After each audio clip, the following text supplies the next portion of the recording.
بسم الله الرحمن الرحيم. الحمد لله رب العالمين، والصلاة والسلام على نبيه الأمين وعلى آله وصحبه أجمعين. أما بعد، قال المؤلف: الدرس الثامن والأربعون 48 درسنا تمهرتاችን ይላል ሂጅረቱ አሊ አልበይት የመልእክተኛው ሰለላሁ ዐለይሂ ወዐላ አሊሂ ወሰለም ቤተሰቦችን ስደት በተመለከተ መንዑል ሙስተድዐፊን። ሁለተኛው ትምህርታችን ደግሞ ደካማ የሆኑ አካላቶችን ከስደት ማገታቸውና ማቀባቸው ቁረይሾች አስሉል ቁኑቲ። በሶስተኛ ደረጃ ደግሞ ቁኑት የተሰኘ የሆነው ዱዓ መሰረቱን በተመለከተ፣ አራተኛ ላይ ደግሞ ሑማ አልመዲና መዲና ላይ ያለ የሆነውን ወባ በሽታ ወይም የወባ በሽታን በተመለከተ ማለት ነው። እነዚህን አራት ነገራቶችን በተመለከተ እንማማራለን ማለት ነው። ሙአሊፉ 48ኛው ትምህርታችን ላይ ዋሂድ የመጀመሪያው ለማ استقر الرسول صلى الله عليه وعلى اله وسلم بالمدينه መልእክተኛው ሰለላሁ ዐለይሂ ወዐላ አሊሂ ወሰለም መዲና ውስጥ በረጉ ጊዜና በጸኑ ጊዜ በተረጋጉ ጊዜ አርሰለ ላኩ ፊ ጠለቢ መን ተኸለፈ ሚን አህሊሂ ፊ ጠለቢ በመፈለግ ረገድ ላኩ መልእክተኛዎችን ላኩ ነው። መን ተኸለፈ ወደኋላ ተንጓደው የቀረ የሆነን አካል ሚን አህሊሂ ከቤተሰቦቻቸው ወደኋላ ተንጓደው የቀረ የሆነን አካል በመፈለግ ረገድ መልእክተኛ ላኩ ሰለላሁ ዐለይሂ ወዐላ አሊሂ ወሰለም።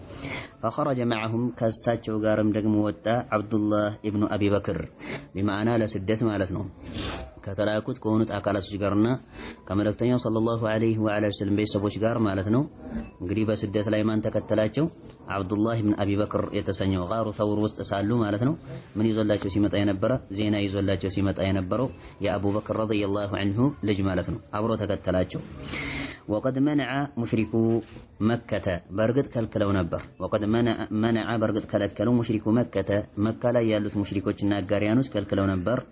ባዕድ አልሙስተድዐፊን ከፊል ደካማ የሆኑ አካላቶችን ከልክለው ነበር። ሚነ ሰፈሪ ከሰፈርና ከጉዞ ሂጅራ ከማድረግ ከልክለዋቸው ነበር። ይህ እንግዲህ ደካማ ብሎ ማለት ምን ማለት ነው? ተከላካይ የሆነ ወገን የሌላቸው ደካሞች አሉ አይደለም እንዴ? እነዚያን ማለት ነው።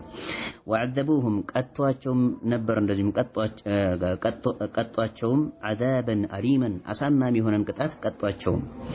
فكان الرسول صلى الله عليه وعلى آله وسلم ملكتني صلى الله عليه وعلى آله وسلم نبروا يدعو لهم في وتر العشاء يدعو لهم لنسو دعاء يدرقلاቸው ነበር بمعنى ለስደት ወጥተው ለሚቀጡት ለሆኑት አካላቶችና ሙስተድዐፎችና ደካማዎች ማለት ነው። የድዑ ለሁም ፊ ዊትር العشاء በሶላቱ الዊትር በማነው በዒሻ ማለት ነው። ዊትር ስግደት ላይ ይብሎ ማለት ሶስተኛው ረክዓ ላይ ማለት ነው።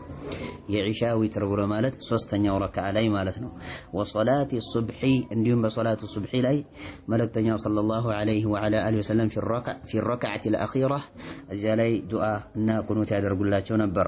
بعد الركوع كركوع بهلا دعاء ሲያደርጉ የነበሩት ሰለላሁ ዐለይሂ ወዐላ አሊሂ ወሰለም ይላል። ከታች ዝቅ ብለን ሐሺያ ላይ ስንመለከት ቁጥር 1 ላይ وهذا سبب اختلاف الأمة في مكان القنوت ይላል። وهذا ይህም سبب اختلاف الأمة የኡማና የዚች ኡማና ህዝብ መወዛገብና አለመግባባት ምክንያት ይህ ነው። في مكان القنوت በቁኑት ቦታ ውስጥ ማለት ነው። የቁኑትን ቦታ በተመለከተ ይህ ብሎ ማለት ሶስተኛው ረክዓ ላይ ነው የሚደረገው ወይስ የመጨረሻው ረክዓ ላይ ነው የሚደረገው ወይስ ደግሞ የመጨረሻው ረክዓ ላይ ነው የሚደረገው ብንል ራሱ ከሩኩዕ በፊት ነው ከሩኩዕ በኋላ ነው ኢላ አኺሪ መስአላ ኺላፊያ በይነ አህሊ العلم በይነ ዑለማኢ ሱና ኺላፍ ያለበት የሆነ አጀንዳ ነው። አለ ሶሒህ ግን የሚደረገው بعد الركعة الأخيرة ማን ነው في الركعة الأخيرة بعد الركوع ነው። ተግባባን ይመስለኛል። ከሩኩዕ በኋላ ነው። አልፎ አልፎ ግን ከሩኩዕ በፊት ቢደረግ ሐዲስ አነስ ረዲየላሁ ዐንሁ ይጠቁማል። አልፎ አልፎ ቢደረግ ምንም አይነት ችግር እንደሌለው ማለት ነው። ነገር ግን በርካታ በሆነ ሁኔታ ያደረጉት ሰለላሁ ዐለይሂ ወዐላ አሊሂ ወሰለም في الركعة الأخيرة بعد الركوع ነው። ከሩኩዕ በኋላ በመጨረሻው ረክዓ ላይ ማለት ነው። መስአላው ግን መስአላ ኺላፊያ ነው እንደተመለከት ነው። طيب وقبله وهذا أصل القنوت وقبله إلى لا يجو كسم بفيت مالتنا بعد الركوع وقبله كركوع بهالام كركوع بفيت مالتنا ስለዚህ በሁለቱም እንደሚደረግ ነው እየጠቆመን ያለው አይደለም እንዴ? ባይሆን ግን በርካታ በሆነ ሁኔታ ያደረጉት መቼ ነው እያለ ነው? بعد الركوع ነው። አልፎ አልፎ قبل الركوع ቢደረግ ጃኢዝ እንደሆነ ነው ዑለሞች የሚያወሩት። والله اعلم وهذا اصل القنوت ይህ ነው የቁኑት መሰረት። بمعنى ለመጀመሪያ ጊዜ ቁኑት ሲደረግ ቁኑት የተደረገው እዚህ ላይ ነው እያለን ነው።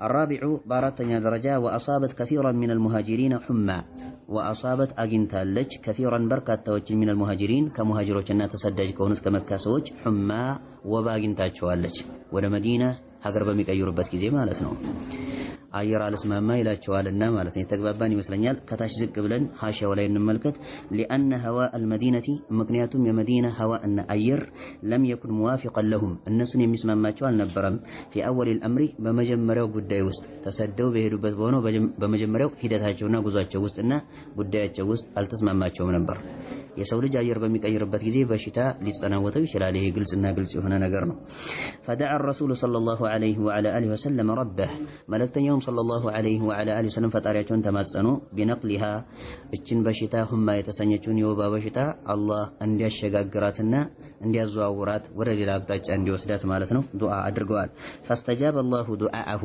الله سبحانه وتعالى ደግሞ የሳቸውን ዱዓ ተቀብሏል ግልጽና ግልጽ ነው ኢንሻአላህ اسئله ጥያቄዎች ماذا عمل الرسول صلى الله عليه وعلى آله وسلم من دون يفسموت ملكتين صلى الله عليه وعلى آله وسلم بعد أن استقر بالمدينة مدينة وسط بس أننا وترقاقوا بزي من نبر يفسموت عند تمارنو مالتنا وانماتن نعم ከቤተሰቦቻቸው ባይሆን አይደለም من اهله ነው የሚለው ከቤተሰቦቻቸው ወደኋላ ተንጓደው የቀሩ የሆኑ አካላቶችን መልእክተኛ ልከው እንዲያመጧቸውና እንዲሰደዱ ማድረግ ነበር ይህንን ስራ ነበር የሰሩት صلى الله عليه وعلى اله وسلم هل منع مشركو مكة جميع المسلمين من الهجرة ከስደት አጠቃላይ ሁሉንም ሙስሊሞች ነው የከለከሉት የመካ ሙሽሪኮች ሁሉንም ነው ወይስ እነማንን ነው የከለከሉት አብዱ المستضعفين أي منع المستضعفين من الهجرة دكما يهونتنا كالاتوش نو يكلكلوت عند توسو كلاي في أي وقت كان يدعو الرسول صلى الله عليه وعلى آله وسلم لهم بيتنا وقت نبر ملكتين صلى الله عليه وعلى آله وسلم للناس دعاء شادر قلاتي نبرت لمستضعفوش مالتنا سكتوا لنبرت كالاتوش سيتوش أيوة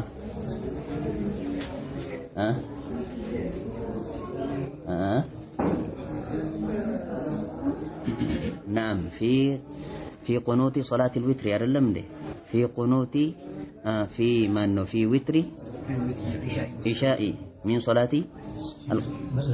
وصلاة الصبح نعم وصلاة الصبح بعشاء سجدت وستنا عندهم دم بصبح سجدت وستنا ملكتنا صلى الله عليه وعلى آله وسلم دعاء سيدر قل الله نبرت